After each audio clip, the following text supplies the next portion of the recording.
This was based on an entry in a journal found on the side of the road outside of a small mental institute in Pennsylvania. It appeared to have been thrown from one of the second-story windows. I found no other website more fitting to post what I had read.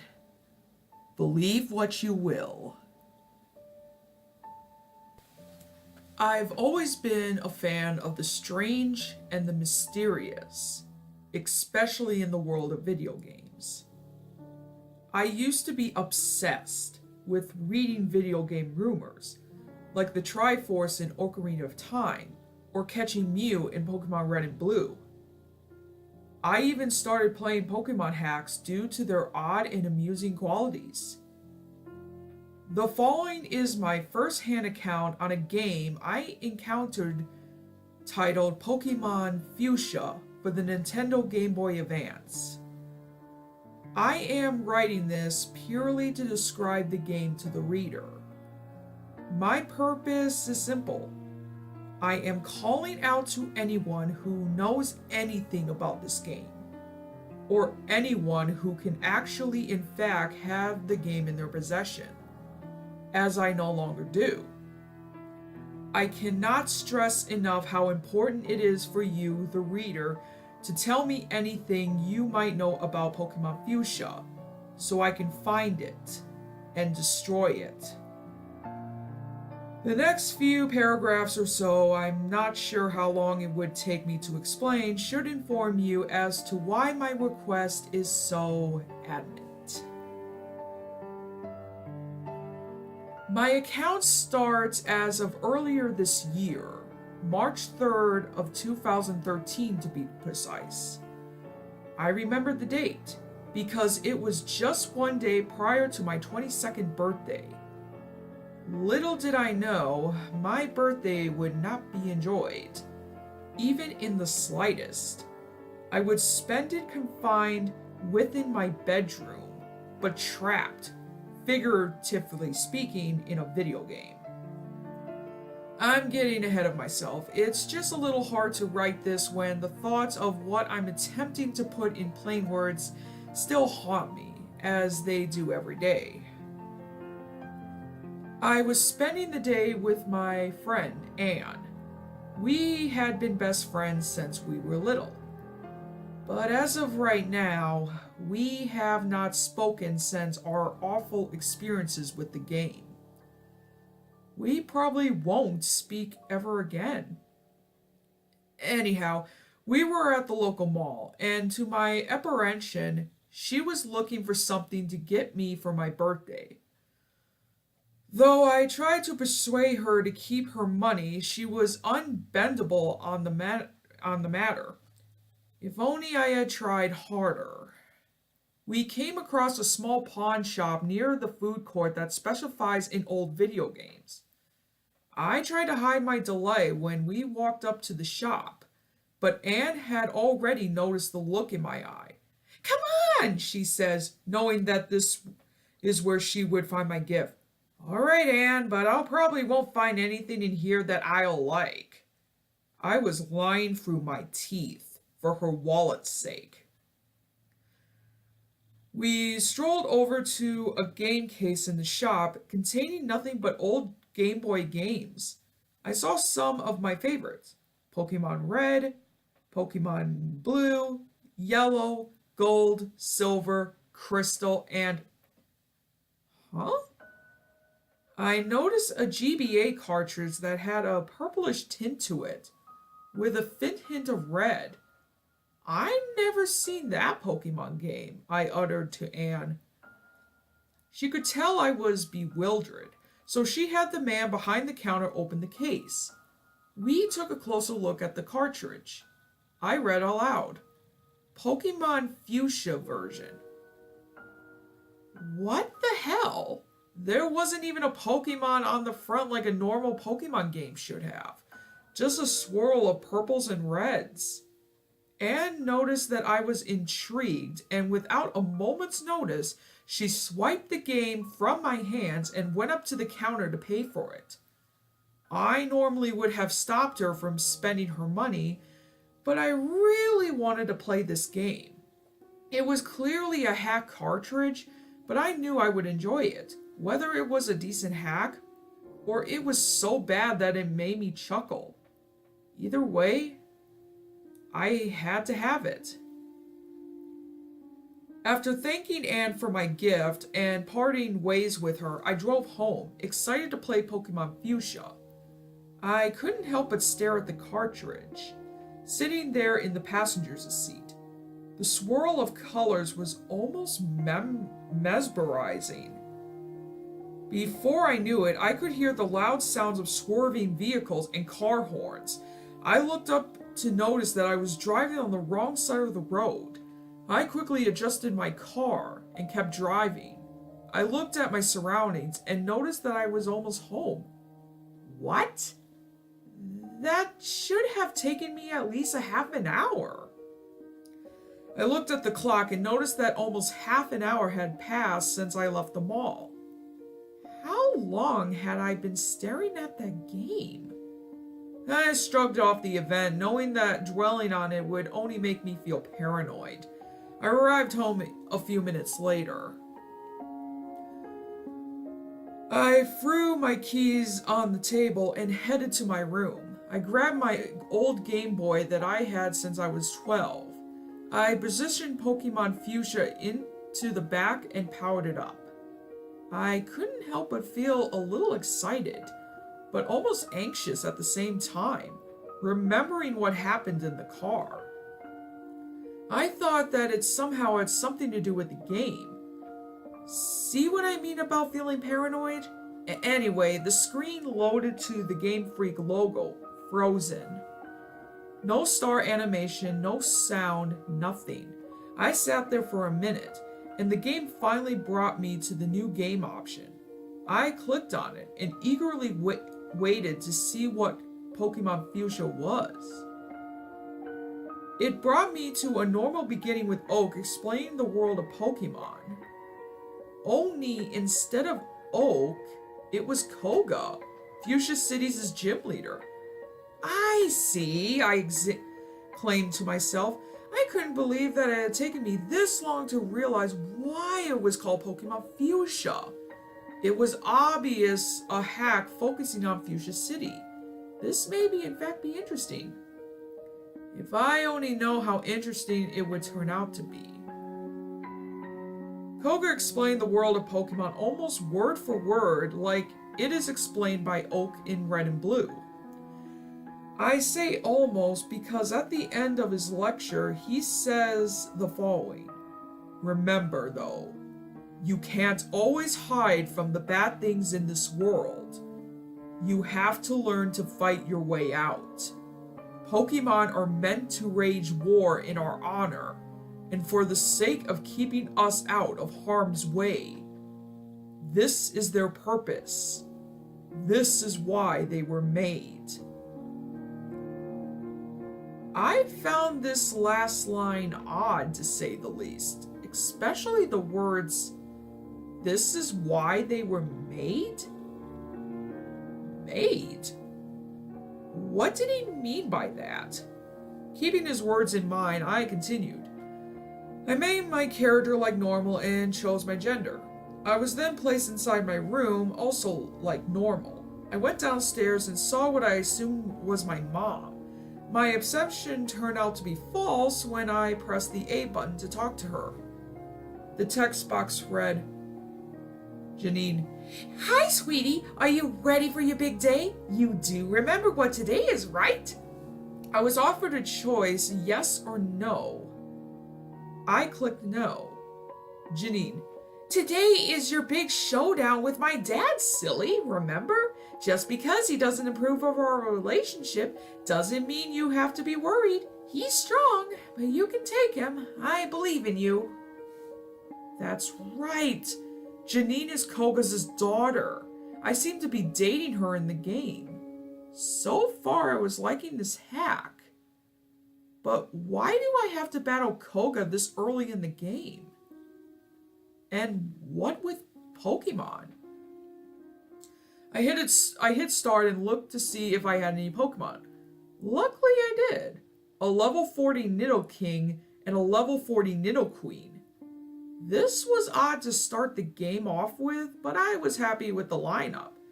I was outside, and unsurprisingly, I found myself in Fuchsia City.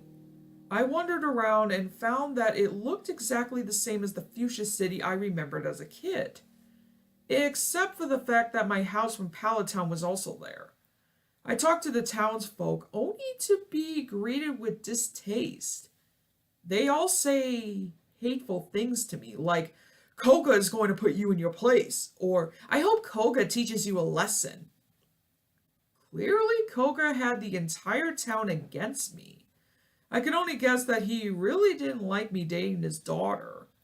So far, the hack has aroused my curiosity, but it was quite particular, to say the least.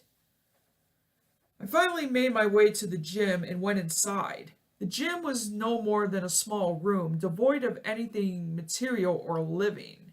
Anything, that is, except for who I could only assume was Koga standing at the tip of the room. I walked over and hit the A button to engage in battle, but to no avail. Koga said this: I have no interest in battling you until you know the truth about Pokemon. Go to the Safari Zone library and learn before you fight. Safari Zone library? Strange. I left the gym and went to the Safari Zone.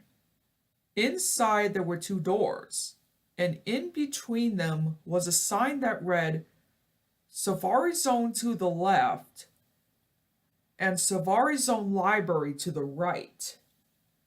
I walked over to the right and into the library like Koga had instructed.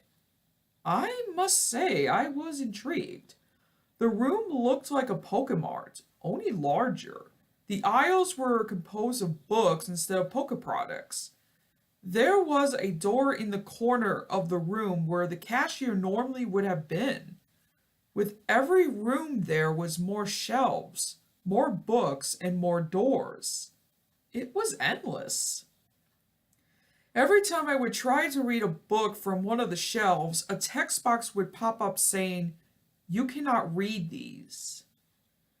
With every room, every shelf, every book, and every text box, I became more and more motivated to press on and figure out just what was going on. Eventually, I came to a final room. There were no aisles and no books. There was just a man in the center of the room. He looked like one of those random sprites from Professor Oak's lab. I went over to him and pressed the A button. He simply said, "Come with me." Come with him where? There was no doors left. Where were we going? The screen faded to black and the two of us appeared in another doorless room with not even an exit. There was machinery and computers all around. It was the reminiscence of Bill's house in Cerulean City, but more detailed. I could see how the person responsible for this hack cartridge created the game, and I applaud him for his work. At least at the point I did. It was enjoyable at the time and left me wanting more, always theorizing what was to come next. Because at this point, Pokemon Fuchsia didn't make much sense. More like reading the beginning of a good mystery novel. If only I had left it in a mystery. The lab sprite fiddled around on the largest computer in the room and then walked over to me. He said, "This is where Pokemon are created." I was nothing short of shocked when I read this statement, and I became even more interested in Pokemon Fuchsia. It had the potential to even be better than a normal Pokemon game. The lab sprite continued on. Although, it wasn't always this way. This town is Koga's passion, and he would stop at nothing to keep it from any sort of demise. Years ago, when the Savari Zone was at its peak of popularity, it soon became apparent that it would, ran out of Pokemon. Koga could not have this. It was the only thing bringing people to Fuchsia City, a place that he himself founded to start a life with his daughter after her mother passed away. I think the creator of this game was laying Koga's backstory on a little thick, but I read on. Working with Professor Oak and myself, Koga spent 2 long years trying to create Pokemon, and just as the Savari Zone was going under, he succeeded. The detail that this game was going into just as the beginning was impressive. He continued, "Have you ever noticed that the Pokemon in the Savari Zone can't be caught anywhere else? That's because they aren't anywhere else. These Pokemon were created here. The first one we created was Scyther, followed by Tauros, and the list goes on." However, Koga soon became obsessed with the idea of creating Pokemon for his own personal agenda, becoming the most powerful trainer there ever was. Okay, so this is as much as I could remember word for word. I have a photographic memory, but this game went into too much detail. The next million paragraphs explain that Professor Oak originally created Pokemon, all Pokemon. This is why it only took 2 years for him, the lab guy, and Koga to do so again. Koga became abnormally power-hungry and forced Oak to recreate every Pokemon, only more powerful. He did so after years and years of hard, relentless work, but the problem with creating such strong Pokemon is that they too became power-hungry. These Pokemon were killers and ended up killing the original Pokemon population within a year. Very few trainers can control such malicious creatures. And that's why Koga and my character are the only trainers left. In a sense, where the game never put it in words, Koga ruled the Pokemon world. I think Fuchsia City was the only town left, and everyone there is too scared to cross him. When he hates something, they hate the same thing, such as me. Despite the absurdly long dialogue, I was developing quite the fascination with this odd but engaging storyline.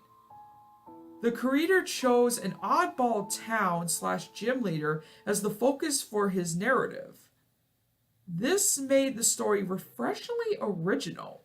Koga started with a commendable motive for his actions, but quickly lost his way and began creating Pokemon to fight for him, making him the most feared individual in Poke World, if you would. It was also vaguely believable considering the hard-headed nature of Koga in the original Pokemon games. I liked it. Later on, I would learn to hate it. What I perceived to be the next morning, I woke up to the sound of a loud knocking on my apartment door. I didn't even remember going to bed. I jumped up and ran to see who it was. I opened the door and there was Anne, looking very upset but relieved when she saw me. "There you are! What the hell? You haven't answered your texts or calls in over 2 weeks." I looked at her for a moment with a touch of anger in my eyes and reminded her, "What are you talking about? We were hanging out yesterday at the mall." Anne looked astonished. "That was more than 2 weeks ago. What's going on? Are you on drugs?" Anne didn't seem to be joking, even in the slightest. I picked up my cell phone and noticed almost 100 texts and 22 missed calls. I then checked the date. It had indeed been over 2 weeks. I had apparently slept through my birthday and many days after that. What the fuck? I immediately asked Anne to take me to my doctor. Cutting to the chase, he found nothing wrong with me. Anne brought me home after I nearly had a panic attack, wondering what had happened. And then that was that. I called my job and explained everything. They understood, and I relaxed. Then I remembered the game. Maybe that would get my mind off of things, I thought to myself. I went to my room, grabbed the game, and continued playing. The last thing I remembered was the lab guy explaining everything to me in that doorless room. As soon as I started the game up, without so much as a Game Freak logo or a new game/continue screen, it took me to a flashback of what I had done up to this point. Much like Fire Red and Leaf Green, there were multiple cutscenes of my character losing to Koga. I didn't recall fighting him whatsoever. Then again, I don't remember anything that happened to me over the past 2 weeks. I was very unnerved, but I kept watching to see what else I had done. After what must have been my 10th loss to Koga, it revealed that my character is walking to a building ejected from the Savari Zone, walking inside, and meeting with what looked like Professor Oak. The next scene showed my character stepping into a machine in the corner of Oak's home, like the one in Bill's house on Pokemon Fire Red and Leaf Green, and then reappearing outside of a cave in the middle of what looked like to be a red ocean. Lava, maybe? It displayed my character walking into the cave, fighting with a glitch Pokemon called EXP1 that looked like Missino, and capturing it. The next scene showed me fighting Koga and winning. The last scene depicted my character taking Koga's place in the gym. Everyone in the town was there before me. It then showed an unsettling animation of my character's sprite with a menacing smile on his face. It would appear that my character was the new tyrant in town. I wasn't sure how to feel about this. There was only one way to find out how this had happened. I had to keep playing. I found my character in the gym, right where the cutscenes have left off. I walked outside and immediately noticed that something was off. There was no one around. I tried to walk into some of the houses, but all of the doors were locked. I walked over to my house, and luckily I was able to get in. I went inside and talked to Janine. All that she could say was ... I wasn't exactly getting to the bottom of anything. I thought about the cutscenes for a second and recalled EXP number 1. I looked at my party. Nidoking and Nidoqueen were gone, and in their place was the odd Missino-like Pokemon. It had no stats, no moves, and no level, only its name and its glitchy appearance. This was strange. I then remembered the building near the Savari Zone. I ventured to its entrance, and to my satisfaction, it too was unlocked. I walked inside and talked to Oak. This is what he said. "What have I done? I should have never sent you to that place. I put that Pokemon there for a reason. Its evil nature has consumed you. It was the first Pokemon I have ever created, and it was a failed experiment. I should have never created it in the first place. When you asked for a Pokemon that could defeat Koga, it was the only one I could think of. I thought that maybe if you could defeat him, you could restore this world to its original luster. This is much worse. You are much worse. The thing you caught in that cave, the thing I created so long ago, has changed you. We are all damned. If you have any sense left in you, you will bring that thing back for where you caught it. Go now!" Just then, Oak vanished. I immediately walked over to the teleportation machine and went back to the island, almost as if I felt like the evil nature of this Pokemon actually had real-world repercussions. My paranoia got the best of me. I traveled back to the cave and walked inside, but nothing happened. I looked at my party, but nothing was there.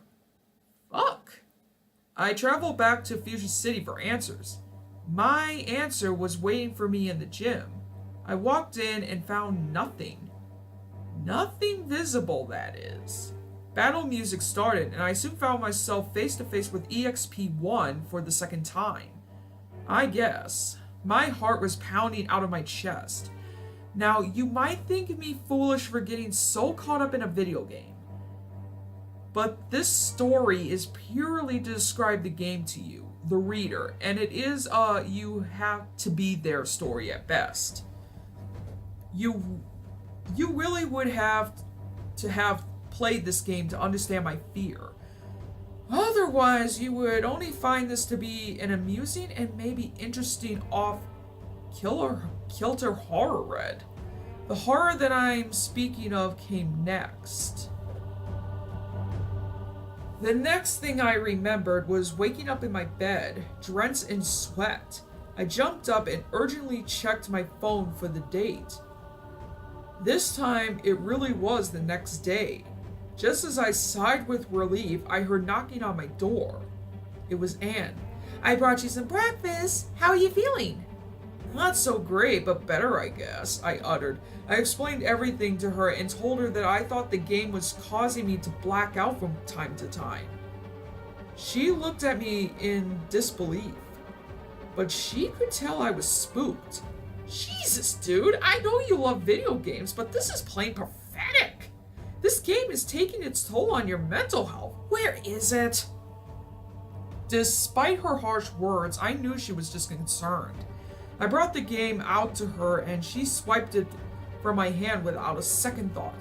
"I'm taking this for a few days. As for you, do something productive. If I had known that you would get so worked up over this thing, I wouldn't have given it to you in the first place. Maybe I'll play it and see what has you so stressed out." My last two words to her were, But she had left. This would be the last time I spoke with Anne. If only I had known this. I sat down and thought to myself, maybe this would be good for me. That game was freaking me out anyways. I don't need it. Those last four words may have been true, but it didn't feel that way. Over the course of the next couple of days, I felt a stronger and stronger urge to continue the game and see what would happen next. It was to the point where I just had to get it back. And no one, not even Anne, could keep that game from me. I called and called, text and text, but Anne would not answer me. I finally decided to drive to her house to get the game back. If I failed to depict the following events in a cohesive manner, this is to be expected, as this was one of the worst days of my life. I arrived at her house and knocked on the door for a solid 5 minutes. I tried opening the door, but it was locked. Her car is in the driveway, so she has to be home, I exclaimed aloud. Now I'm not a fan of breaking and entering, but I was now worried about my best friend.